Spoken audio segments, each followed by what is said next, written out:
कितना कानपुर अंदर बचा है मुंबई जाकर भी। कानपुर में पैदा होने के लिए उस अपने जन्म स्थान के लिए वो जनरल डायर जिन्होंने गोली चलाने का ऑर्डर दिया था, हम तीनों थे उस सीन में और बहुत ही इमोशनल सीन था जिसके अंदर थिएटर में हम दोनों लोगों की फिल्में एक साथ इस समय चल रही हैं, जाट और केसरी चक। अपनों के खातिर करना है कुछ आज हमें, अजर अमर कर देना है स्वराज हमें। तू माटी का लाल है, कोई कंकड़ या धूल नहीं। बेसिक चीजों में दाल रोटी कपड़ा मकान की जद्दोजहद में जब जाता है वो तकलीफ देता है। उन्हें ये पता ही नहीं कि आप किस परिस्थिति से गुजर रहे हैं। ऐसे रिश्ते नहीं चाहिए। तो लाइनें क्यों बदल रहा है तू? लाइनों का हर वर्ड का मतलब है 10 टेक भी हो जाते हैं, 15 टेक भी हो जाते हैं, कभी कभी 2 ही में हो जाता है। अमर उजाला के मंच अमर उजाला संवाद 2025 में विनीत और अमित, आप दोनों का बहुत बहुत स्वागत। ढेर सारे सवाल हो सकते हैं, ढेर सारी फिल्मों पर बात हो सकती है, ढेर सारे डायलॉग बुलवाए जा सकते हैं। कुछ जो खुद लिखते हैं कविताएं एक ऐसे शख्स के बारे में, वो भी कईयों बार जो सुना है साक्षात तरीके से वो सुना जा सकता है। लेकिन अमित, आपसे शुरू करता हूं। स्कूल में भी वो नाम ए से दिया गया है तो पहली ही बारी आती होगी। कितना कानपुर अंदर बचा है मुंबई जाकर भी। मैं काफी बार पहले भी बोल चुका हूँ, एक बार फिर से बोल रहा हूँ और मुझे पता कि आखिरी बार नहीं पूछा जाएगा मुझसे कि आप इंसान को कानपुर से निकाल सकते हैं, उसके अंदर से कानपुर नहीं निकाल सकते। और कानपुर मेरा जन्म स्थान है, वहाँ पे पैदा बड़ा हुआ हूँ और हिंदी फिल्म इंडस्ट्री में काम करने के लिए मैं अपने आप को फॉर्चुनेट समझता हूँ कि कानपुर में पैदा हुआ तो हिंदी भी अच्छी है। इधर उधर पैदा हो गया होता तो बड़ी मुश्किल हो जाती। मैं थोड़ा इधर उधर की पैदाइश हूँ हैं आपका भी अच्छा चल रहा है भाई, बुरा नहीं है। और मेरा जन्म स्थान है और जो भी किसी का भी जन्म स्थान होता है उसके साथ बहुत सारी यादें जुड़ी होती हैं। आपका बचपन वहाँ गुजरा है, आप बड़े हुए हैं, आपके फॉर्मेटिव ईयर्स वहाँ पे बने हैं। तो कानपुर में पैदा होने के लिए उस अपने जन्म स्थान के लिए मैं कानपुर और कानपुरियों के बहुत बहुत आभारी हूँ और हमेशा रहूँगा। अगर थोड़ी सी सतही या हल्की बात कर ली जाए तो कानपुर की एक खासियत और होती है कि वो अक्सर जहां बहुतायत में होते हैं वहां आसपास रंग लाल हो जाता है, किसी फर्श का, किसी सड़क का, किसी चौराहे का, किसी जगह, किसी दीवार का। लेकिन आज अमित ने रंग केसरी किया है। केसरी आज से थिएटर पर हम लोगों के लिए मौजूद है और पहली केसरी हमने देखी थी, दूसरी भी उतनी ही शानदार है। केसरी की एक तस्वीर हमने देखी, एक केंद्रीय मंत्री हैं हरदीप सिंह पुरी साहब, पंजाब की कहानी, वहां से वो देखा। और इसलिए मैंने कहा कि बात हल्की से शुरू की कानपुर के लाल से, लेकिन कानपुर का लाल वो वाला लाल नहीं जो यहां कहीं होता है। कानपुर का लाल जब भव्य केसरी कर रहा है, वैसी फिल्में जब आप करते हैं, और मैं फिर एक सीरीज पर भी आऊंगा, लेकिन जब आप ऐसी फिल्म करते हैं जिसको जब भी हमने सुना बतौर हिंदुस्तानी, बतौर भारतीय, गुस्सा ही आया कि क्या कोई इस तरीके से जान ले सकता है। जब किरदारों को आप निभा रहे थे, क्या किसी इमोशनल जर्नी से होकर इस किरदार के लिए गुजरे और फिर जीवन की जर्नियों पर भी आना है? मैं एक बड़ा एक अच्छा किस्सा है वो सुनाता हूँ आपको। जो शख्स वो इंग्लिश हैं, इंग्लैंड से हैं और वो केसरी 2 में जनरल डायर का रोल कर रहे हैं और हम लोग कुछ सीन कर रहे थे साथ में, आई थिंक दिल्ली में कर रहे थे। और एक बहुत ही मतलब मैं हूँ और मतलब जो वहाँ के वाइस काउंसिल हैं जनरल ड्वायर, मिस्टर ड्वायर, वो जनरल डायर जिन्होंने गोली चलाने का ऑर्डर दिया था, हम तीनों थे उस सीन में। और वो बहुत ही इमोशनल सीन था जिसके अंदर वो जनरल डायर बोलता कि मैंने ऐसा क्या कर दिया खास, मतलब वो सारे कीड़े मकोड़े थे जिनको मारा मैंने, इस तरीके की मेंटालिटी थी उस आदमी की। तो ये एक्टर जो हैं उन्होंने मुझसे, शॉट खत्म हुआ, सीन खत्म हुआ, घर जाने की तैयारी चल रही थी, तो उन्होंने मुझसे पलट के बोला कि यार अमित, क्या सही में ऐसा हम लोगों ने किया है क्या? मैंने कहा हाँ किया है, लेकिन आपने नहीं किया है, तो आप परेशान मत होइए। और he was actually very concerned about what general Dyer did. और अगर आप लोगों को कभी मौका मिले तो जनरल डायर की एक हिस्ट्री पढ़िएगा। वो थोड़े से मतलब मेंटल डिसऑर्डर से ग्रसित आदमी थे। वो ऐसे आदमी थे जिसका खुद का बचपन इतना गंदा गुजरा था कि उसने वो भड़ास जो है बड़े होके बेसिकली निकाल दी हिंदुस्तानियों पे, जिनके ऊपर निकालनी नहीं चाहिए थी। और ऐसी फिल्में करने में अपना एक अलग आनंद है।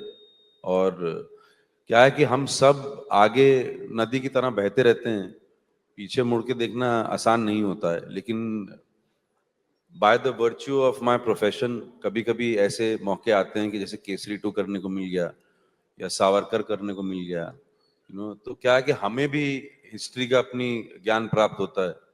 और जो कि हमें हमारी टेक्स्ट बुक्स में स्कूल में एक तो हिस्ट्री बहुत पकाऊ तरीके से पढ़ाई जाती थी, तो पढ़ी नहीं जाती थी वो। और जो भी थोड़ी बहुत पढ़ी तो उसमें इतना डिटेल में नहीं था कुछ भी, तो बड़ा अच्छा लगता है ऐसी फिल्मों में हिस्सा बनना, क्योंकि फिर आप जो कर रहे हो फिल्म में उसके बारे में आप पढ़ते हो, उसको समझते हो। डायरेक्टर हैं, राइटर हैं, उन्होंने अपनी खुद की रिसर्च करी हुई है, उससे अवगत होते हो आप। और एक बहुत ही एक आत्मीयता का जो एक अंदर बहुत फुलफिलिंग एक्सपीरियंस होता है वो, कि मैं इस फिल्म का इस हिस्टोरिकल स्टेटमेंट का, इस हिस्टोरिकल फैक्ट का एक बड़ा अच्छा हिस्सा बन पाया। अमित ने मुझे ना तो कोई कमीशन दिया ना तो कोई चाय ऑफर की, लेकिन फिर भी मैं कहता हूं आज शुक्रवार है, शाम का प्लान उस केसरी मूवी को देखने का हम सब बिल्कुल जाइएगा। और बहुत तारीफ हो रही है फिल्म की, और बिना पैसे के हो रही है, समझ रहे हैं कि हम पैसे नहीं दिए हम लोगों ने। अब एक लाइन कही गई कभी, उसको थोड़ा सा बदल देते हैं। और कल हम इस मंच पर थिएटर की और चुनौतियों की बात कर रहे थे। अब उस लाइन को अगर मैं बदलूं तो कौन कहता है कि थिएटर से सब हो नहीं सकता, कुछ एक्टिंग तो जोर से कर दो यारो। यारो के बजाय हम विनीत भी लगा सकते हैं। 4 फिल्में एक साल में, जाट, छावा, बॉयज ऑफ मालेगांव और उसके साथ साथ मुक्केबाज, जो विनीत को हम सबने खूब देखा। और छावा की स्मृतियां तो मुझे लगता है हम सब के बीच में अभी भी होंगी। ये पूरा आएगा, धीरे धीरे करके सब आएगा। अगर किताबों के जो पीछे से पन्ने शुरू करते ना पढ़ने, ये वो वाले लोग हैं। विनीत, लंबा, और एक इंटरव्यू में आपने कहा था इस बात को कि ये संघर्ष जो है मुझे लगता है मेरी लाइफ से खत्म नहीं होता। अब जब मैं जिक्र करता हूं कि एक ही साल 4 ऐसी फिल्में जो आपके उस आर्ट को, उस थिएट्रिकल फिल्में हों जिसमें आपने रोल किए, किरदार किए और ऐसे किए कि सामने से आ रहने लगे, क्या वो संघर्ष खत्म हुआ? अब आपके सवाल पे बाद में आता हूं। पहले अमर उजाला संवाद के इस कार्यक्रम में मुझे बुलाने के लिए आप सबका बहुत बहुत धन्यवाद।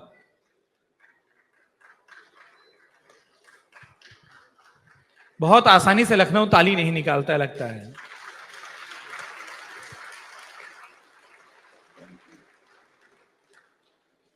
बहुत लंबे समय तक अपने काम के लिए तालियां नहीं मिली हैं, तो तालियां ना भी बजें तो कोई फर्क नहीं पड़ता।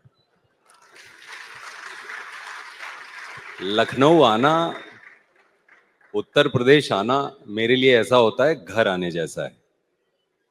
तो यहां बैठा हूं तो ऐसा ही लग रहा है घर के आंगन में आके बैठा हूं, और घर के आंगन में बैठना सुखद ही होता है। और आगे बढ़ने के पहले, थिएटर में हम दोनों लोगों की फिल्में एक साथ इस समय चल रही हैं, जाट और केसरी चैप्टर 2। तो केसरी चैप्टर 2 के लिए मैं अमित को ढेर सारी बधाई और शुभकामना देता हूं, क्योंकि कलाकार का काम आप साल भर मेहनत करते हैं तब जाके एक फिल्म पूरी होती है, और उसका बोलते हैं ना टेस्ट, रिजल्ट लगता है जब वो थिएटर में रिलीज होती है।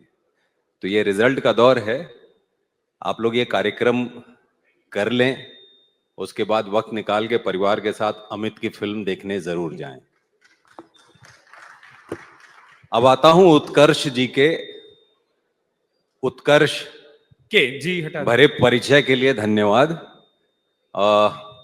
जो आपका सवाल था कि संघर्ष खत्म हुआ कि नहीं, मैं ये मानता हूं कि जीवन में संघर्ष कभी खत्म नहीं होता। मैंने जो इंटरव्यू दिया था उसका मकसद ये था कहने का कि बेसिक चीजों का संघर्ष जीवन में खत्म होना चाहिए। बेसिक चीजों की अगर लड़ाइयों में इंसान जब फंसा रहता है तो उसका जो पोटेंशियल है वो कहीं जो है कम पड़ने लगता है समय के साथ। क्योंकि जीवन एक पहली सांस से लेके आखिरी सांस के बीच में है। उसमें काफी सारा वक्त बचपन में चला जाता है, काफी सारा बुढ़ापे में चला जाता है। जो भाग्यशाली होते हैं और यंग और अधेड़ उम्र में अपने स्वास्थ्य का ख्याल रखते हैं, तो उनके बुढ़ापे का भी वक्त जो है थोड़ा जीने में जाता है। अदरवाइज बीमारियां और ये सारी चीजें घेर लेती हैं। तो जो एक वक्त है, मुझे लगता है 18-20 साल से लेकर के तब तक, जब तक आपके हाथ पांव चल रहे हैं, उसमें बहुत सारा वक्त बेसिक चीजों में, दाल रोटी कपड़ा मकान की जद्दोजहद में जब जाता है, वो तकलीफ देता है। तो मैं हमेशा ईश्वर से प्रार्थना करता हूं कि मनुष्य को जितना जल्दी इस तरीके की जद्दोजहद से निकलने का मौका मिल जाए उतना अच्छा। तभी उसके अंदर अगर कुछ पड़ा हुआ है वो निखर के बाहर आ पाता है। बेसिक तो नहीं पता, और अमित और विनीत ये सवाल आप दोनों से है, क्योंकि थोड़ी देर पहले आपने देखा होगा स्टेज पर कई बच्चे आए थे जिनका हमने वो विजेता है और हमने सम्मान किया, और ये बड़ा अच्छा आपने टॉपिक छेड़ा। लेकिन थोड़ा सा मैं पीछे जाना चाहता हूँ, थोड़ा नहीं, ठीक ठाक पीछे जाना चाहता हूँ। थोड़ा सा उस संघर्ष के दिन को इसलिए भी बताइए क्योंकि आजकल एक चीज है जो आप लोगों ने भी देखी या पढ़ी होंगी। हम सब अभी मार्च अप्रैल से गुजरे हैं, परीक्षाओं के दौर होते हैं, और थोड़ी सी सफलता आजकल में लोगों पर, बच्चों पर खासतौर पर जितना प्रेशर डाल रही है, उनको किसी भी तरीके के कदम उठाने को मजबूर करती है। अक्सर आप जैसे लोग जब हम मंच पर होते हैं तो खुलकर अपने संघर्ष की बात नहीं करते, क्योंकि कई बार उनको लगता है कि हम अपनी आभा बड़ी कर रहे हैं, कि हम जितना संघर्ष दिखाएंगे लोग मानेंगे अरे बाप रे कहां से निकला, इसलिए आप लोग उसको कम बताते हैं। मुझे उल्टा लगता है, आप खुलकर थोड़ा बताएं कि क्या वो कितनी मुश्किल रही होगी, क्योंकि उसके बाद जब ये सफलता और ये चमक पर आप बैठे ना, उनको भी लगेगा कि नहीं, इसको टाल लो, इसको टाल लोगे, इसको सह लोगे, इसको पालोगे, पार कर जाओगे तो शोहरत मिल सकती है। वहां पर कोई अल्प विराम पूर्ण विराम नहीं लगाना होता है। तो कभी लुक बैक करते हैं अमित, क्या याद आता है जो? यार मैं तो ऑनेस्टली लुक बैक करना ही नहीं चाहता हूं। मैं बताता हूं क्यों। क्योंकि कानपुर में पैदा बड़ा हुआ, मिडिल क्लास से थोड़ा लोअर ही मामला था। उस समय के संघर्ष ऐसे लगते थे कि अरे बाप रे बाप, ये कब खत्म होगा यार, है ना, ये मतलब कब खत्म होगा, कब मैं बड़ा होऊंगा और बचपने से निजात मिलेगी तो मैं कुछ खुद अपना कुछ करूंगा। मैं बड़ा हो गया तब भी वही लग रहा है कि कब मैं थोड़ा और बड़ा होऊंगा तो इससे निजात मिलेगी। तो जैसे विनीत भाई ने भी बोला अभी, संघर्ष जो है मुझे लगता है कि जीवन का हिस्सा है, और संघर्ष हमेशा चलते रहना चाहिए, क्योंकि संघर्ष ही है जो आपको आगे बढ़ाता है और आपको दौड़ाता है और चीजें करवाता है। अगर आप अपने कुकून में चले गए तो फिर आप थम जाओगे, और थमा पानी हमेशा गंदा ही होता है, तो बहते रहना चाहिए। बहरहाल जो संघर्ष की बात है, ऐसी कोई चीज नहीं है, मैं अपनी बात कर रहा हूँ, विनीत भाई की अपनी अलग स्टोरी है, ऐसी कोई चीज नहीं है जो जिसमें संघर्ष रहा हो मेरे जीवन में जो आप में से किसी ने नहीं किया हो। तो मुझे नहीं लगता है कि मैंने कोई खास चीज कर दी, और आप अगर उससे लड़ोगे नहीं और उससे चीर फाड़ के आगे आंधी तूफान से निकलते हुए आगे बढ़ोगे नहीं, तो आप नहीं कर पाओगे। जब तक नहीं कर पाओगे, जब तक कि आपको जो करना है अपनी जिंदगी में वो आपको मिलेगा नहीं। आई थिंक वो सबसे बड़ा संघर्ष है कि मुझे करना क्या है, मैं करना क्या चाहता हूँ, मेरा चित्त कहाँ लग रहा है। क्योंकि जिस दिन आपको वो मिलेगा, जिस दिन मुझे ये पता चला, मैं 30 साल की उम्र में जाके लॉस्ट था मैं एकदम। 30 साल की उम्र में जाके पता चला कि अब एक्टिंग ही करनी है, एक्टर ही बनना है। भूखा मरूंगा, जीऊंगा, 2 रोटी खाऊंगा दिन में, एक भी नहीं खा पाऊंगा, कोई फर्क नहीं पड़ता है। और अब मैं जब हाइंडसाइड में सोचता हूँ कि जो भी छोटा मोटा अचीव किया है मैंने भी, विनीत भाई ने भी अभी तक, वो हमेशा कम ही पड़ेगा, आगे ही बढ़ना है। विनीत भाई पीछे भी एक बड़ी कमाल की बात बोली थी ना कि यूनिवर्स एक्सपैंड करता है, तो हम सबको एक्सपैंड ही करते रहना पड़ेगा। मुझे अभी जो है मामला, उसमें बिल्कुल भी संघर्ष महसूस नहीं होता है। वो बताता हूँ क्यों नहीं होता है। कि जो चीज करनी थी वो करने को मिल गई है। हम में से ऐसे कितने लोग हैं कि वो चीज जो करना चाहते हैं एक्चुअली वो कर पा रहे हैं, तो उसमें फिर क्या संघर्ष है यार? जो आपको करना तो वो आप कर ही रहे हो, तो अब क्या संघर्ष है? अब वो तो रोजमर्रा की डिफिकल्टीज हैं, उससे आप कोई ना कोई रास्ता निकाल के निकल ही जाओगे। आज नहीं निकलोगे तो कल निकल जाओगे, परसों निकल जाओगे। तो लाइफ को बेसिकली, जो भी आपकी लाइफ है ना, उसको अप्रिशिएट करिए, उसको बदलने की मुहिम में लगे रहिए। एक ना एक दिन बदलेगी, वो अच्छे के लिए बदलेगी। बुरा वक्त आएगा तो अच्छा भी आएगा, अच्छा है तो बुरा भी आएगा। विनीत, अमित ने तो कहा कि वो लुक बैक ही नहीं करना चाहते। एक शब्द जिसको मैं थोड़ा सा, और हम लोगों का काम होता है पत्रकारों का कि हम एडिट कर देते, मैं प्लीज, वो ये कि आपने कहा कि हम छोटे मोटे कुछ बन गए, छोटे को एडिट कर दिया जाए।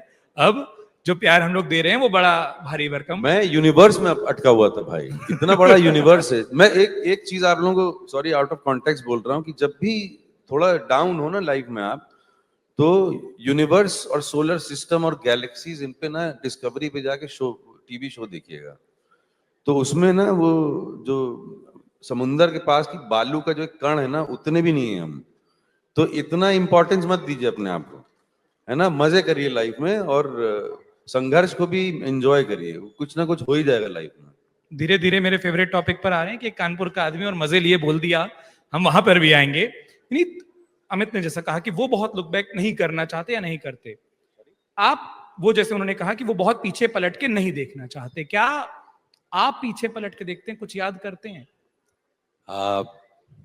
मैं पीछे पलट के देखता हूं, क्योंकि मैं जो काम कर रहा हूं मेरे जीवन में, मेरे जो सपना मैंने देखा था, तो मुझे गाइड करने वाले बहुत कम थे।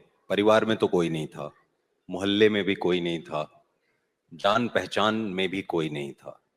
तो गलतियां होंगी इसकी संभावना बहुत ज्यादा थी।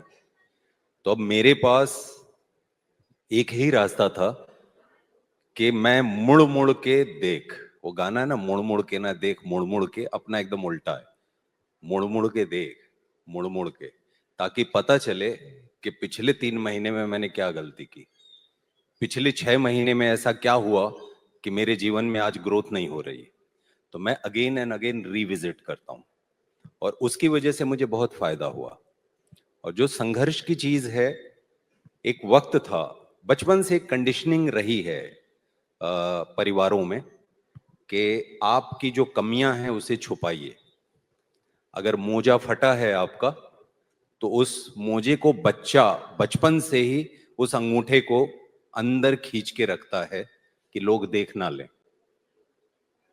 आपके घरों में अगर जाते हैं तो आपका जो ड्राइंग रूम है या बाहर की जो बैठक है, बैठक एकदम चकाचक बनाने की कोशिश रहती है, भले अंदर के कमरे में हाल बुरा हो। एक चीज मैंने सीखा जीवन में कि खोल दो, पर्दा हटा दो, आपको ताकत मिल जाती है। मेरा अगर मोजा फट गया ना, तो मैं फटे हुए मोजे का पैर ऊपर रख के बैठता हूं कि मेरी यही स्थिति है,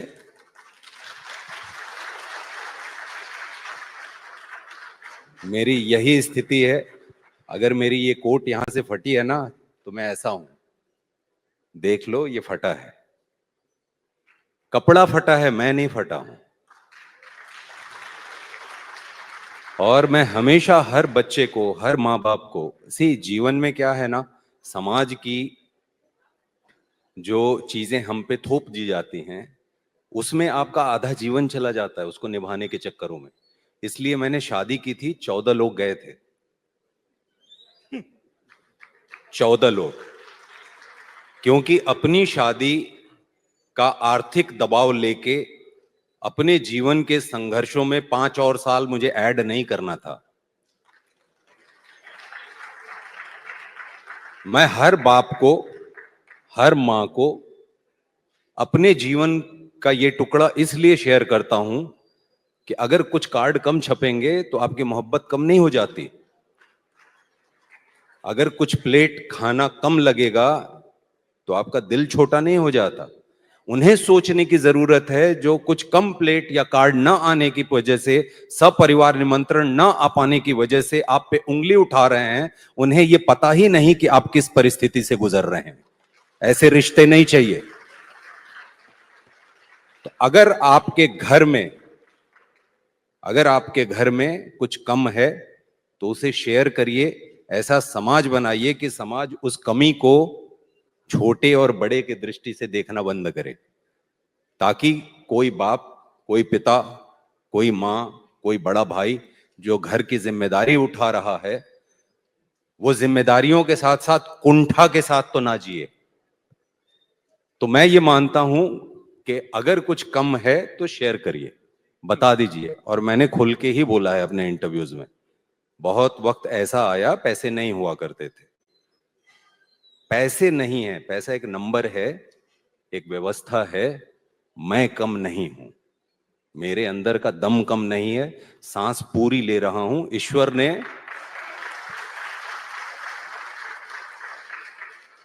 ईश्वर ने मेरे शरीर में उतनी ही हड्डियां दी हैं जितने इस देश या इस धरती पे बड़ी से बड़ी कुर्सी पे बैठे किसी व्यक्ति को दी। मेरे कान उसी जगह पे हैं, मेरी आंख उसी जगह पे है, मेरी नाक उसी जगह पे है, मेरे हाथ उसी जगह पे हैं, मेरी सोच उसी जगह पे है। तो मैं सपने छोटे क्यों देखूं? आप मेरे साथ आते हैं तो ठीक, नहीं आते हैं तो आपका धन्यवाद, मैं रुकूंगा नहीं।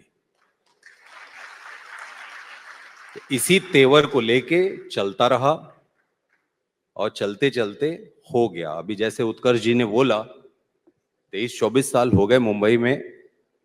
सच बताऊं, मेरे पास अभी भी घर नहीं है, मुझे फर्क नहीं पड़ता।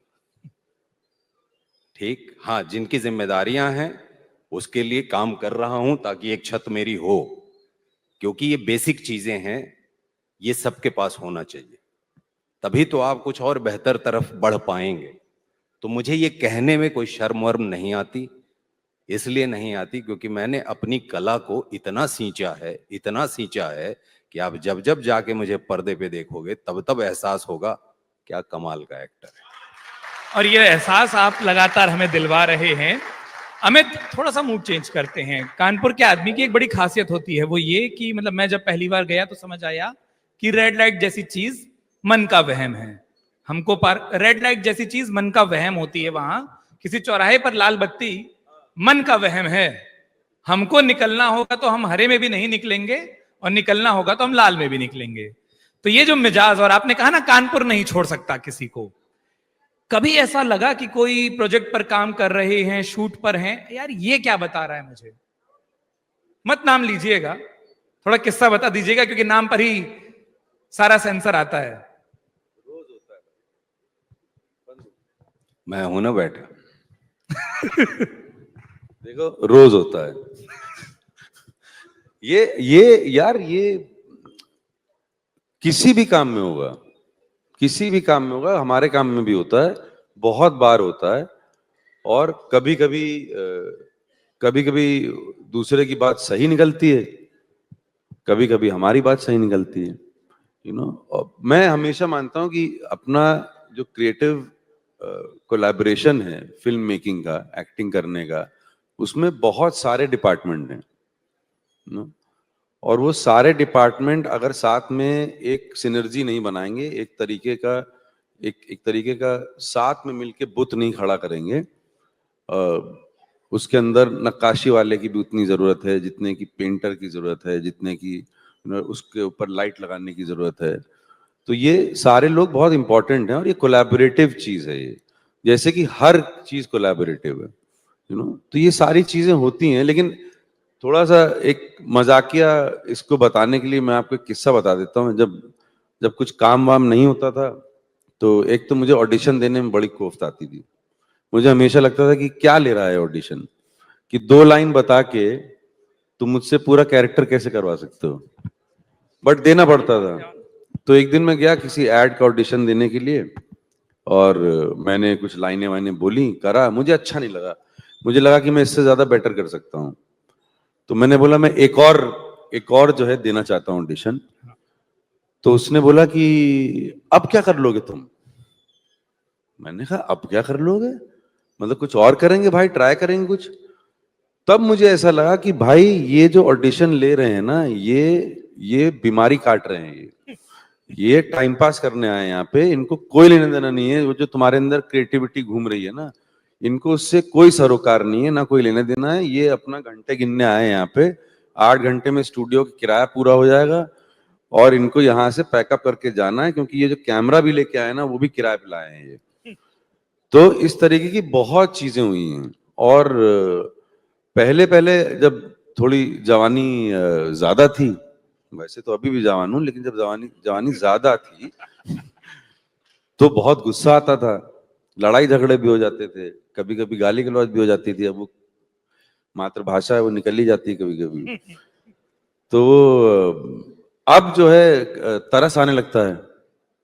फिर बीच में ऐसा होने लग गया था कि कोई बात नहीं, बोलने दे इसको, अभी जब साउंड रोलिंग कैमरा एक्शन के बाद तो मुझे ही एक्टिंग करनी है ना, इसको थोड़ी ना करना है कुछ। तो ये चलता रहता है यार, यही तो मौज है, मौज लेते रहनी चाहिए। महारानी एक सीरीज, और उसका जिक्र मैं इसलिए करता हूं क्योंकि मुझे लगता है कि हम पत्रकारों के लिए वो ज्यादा रिकॉल सीरीज रह गई जब आप राजनीति पर कुछ करते हैं।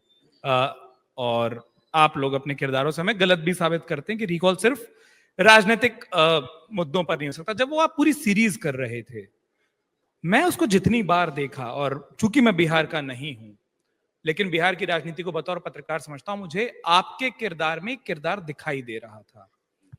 और आपको मैंने कई बार इस इंटरव्यू की तैयारी की। बाकी किसी में नहीं दिखाया, तो पिटवाओगे तुम मुझे यार बाकी का। मैं बाकी जिस दिन मंच पर आएंगे उस दिन उनकी भी यही बात कह दूंगा कि उनमें दिख रहा था।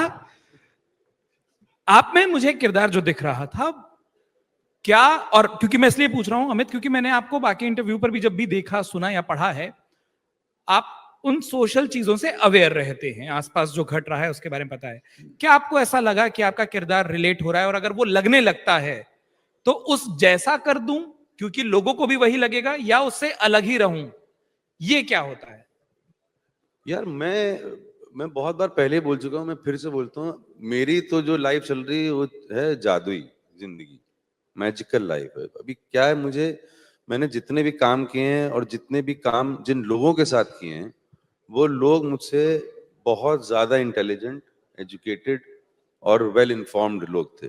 तो अब महारानी की अगर बात करें तो सुभाष कपूर जो कि क्रिएटर थे शो के, हैं मतलब अभी भी, और उनके साथ जो राइटर्स थे नंदन, उमाशंकर, ये लोग इतनी बढ़िया इनकी अंडरस्टैंडिंग थी बिहार पॉलिटिक्स के बारे में, इतनी बढ़िया रिसर्च थी।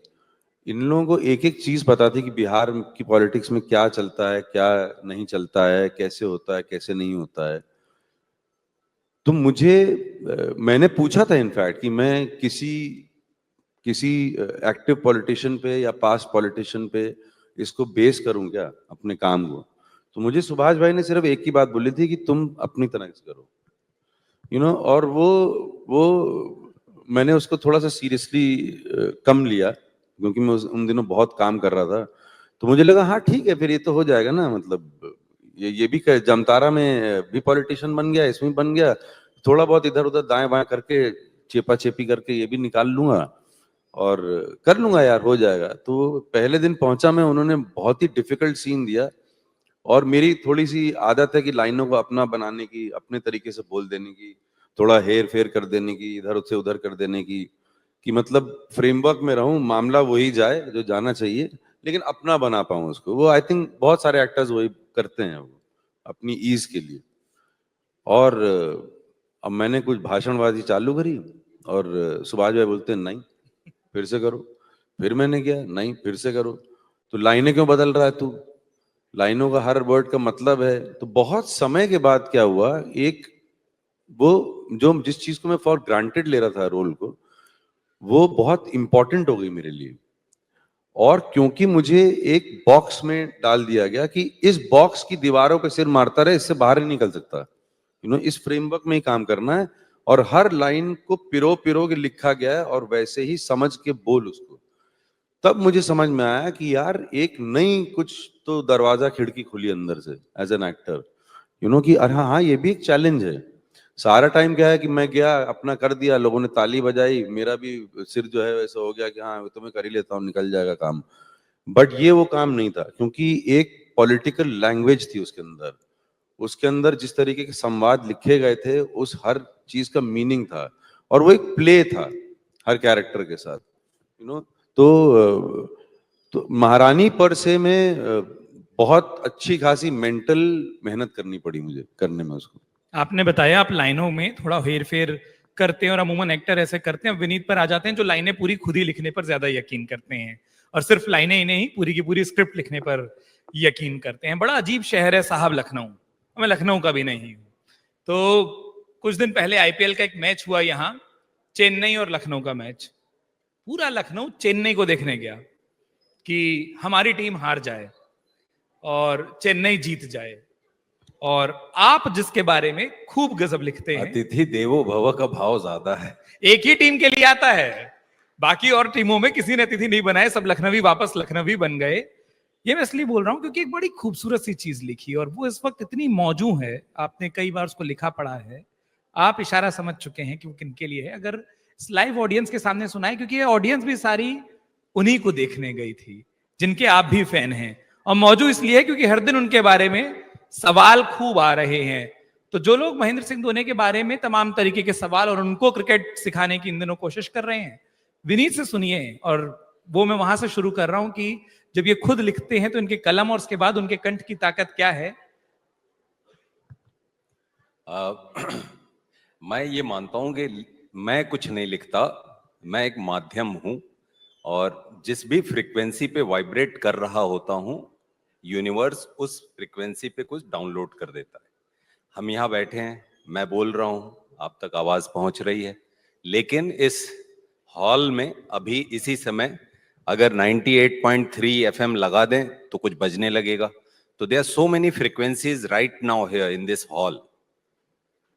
तो अगर आप अपने ट्रांसमीटर को थोड़ा ऊपर लेके जाएंगे तो यूनिवर्स से आप कुछ रिसीव करने लगते हैं, मैं ऐसा मानता हूं। तो मैं लिखता हूं, मैं क्लेम नहीं कर पाता। मैं हमेशा ये बोलता हूं कि मैं तैयार हूं, कुछ आ रहा है उसको ले लेता हूं। यहां काम के लिए ठीक है कि हाँ मेरे नाम के साथ चला जाता है, वो अलग चीज है, लेकिन एक पल के पहले तक मुझे नहीं पता होता था कि ये गाना आने वाला है, और अचानक से वो डाउनलोड होता है, लिटरली डाउनलोड होता है मेरे सिस्टम में। तो मैं एक्चुअली गाड़ी चला रहा था और जा रहा था, और एफएम पे क्विज आ रही थी, क्रिकेट को हिंदी में क्या बोलते हैं, क्या बोलते हैं क्रिकेट को हिंदी में, बताएगा कोई? बहुत कम हाथ उठा है, हम उत्तर प्रदेश में हैं। और हाथ भी तुक्के का ज्यादा उठाओ। क्रिकेट को हिंदी में बोलते हैं, उस एफएम की क्विज में मुझे पता चला, लंब दंड गोल पिंड धर पकड़ प्रतियोगिता। मैं बोला बड़ा रिदमिक है। हाँ, मैं महेंद्र सिंह धोनी को बहुत पसंद करता रहा हूं। कई कारण हैं कि क्रिकेट जब देखता था तो अक्सर ये होता था कि अगर बॉल्स कम है, रन ज्यादा बनाना है, ठीक कि 10 बॉल बची है, 24 रन बनाना है, तो डर लगता था कहीं मैच हार ना जाए, और इंडिया खेल रही है। लेकिन महेंद्र सिंह धोनी अगर if he is there in the team, तो वो बहुत पहले से चेज करने लगते हैं कि अगर कुछ ऐसा स्कोर है तो वो पहली बॉल से चेजिंग शुरू हो जाती है, और धीरे धीरे पता चलता है कि उल्टा हो जाता है कि 10 बॉल पे 24 रन बनाना उल्टा हो जाता है, 24 बॉल बची है, 10 ही रन बनाना है। तो वो बहुत पहले से शुरू करते हैं। तो उनका व्यक्तित्व तो मुझे बहुत पसंद रहा, उनकी जो जर्नी है जीवन की, कि हमारे एक बड़े हम्बल फैमिली से निकल के एक कमाल की चीज की उन्होंने। तो ये गाना उन्हीं के व्यक्तित्व को ध्यान में रख के मैंने लिखा था, मतलब डाउनलोड हुआ था। लंब दंड गोल पिंड धर पकड़ प्रतियोगिता, लंब दंड हो प्रचंड विमान सा है मारता, धोनी है रे भैया धोनी है, धोनी है तो जीत होनी है, धोनी है रे भैया धोनी है, धोनी है तो जीत होनी है। शांत चित्त हर परिस्थिति में जो खड़ा रहे, हर धरा पे अंगद के पांव सा अड़ा रहे, नीतियों के जोड़ तोड़ हर घड़ी विचारता, मौके पे तरकश से राम बाण मारता, गोल पिंड हुर्र हर दिशा में देखो उड़ चली, लंब दंड है गदा सा भांजता महाबली, हर हवा को काटता है संकटों को छांटता है, प्रतिद्वंदी के हृदय में मच गई है खलबली। Oh my God.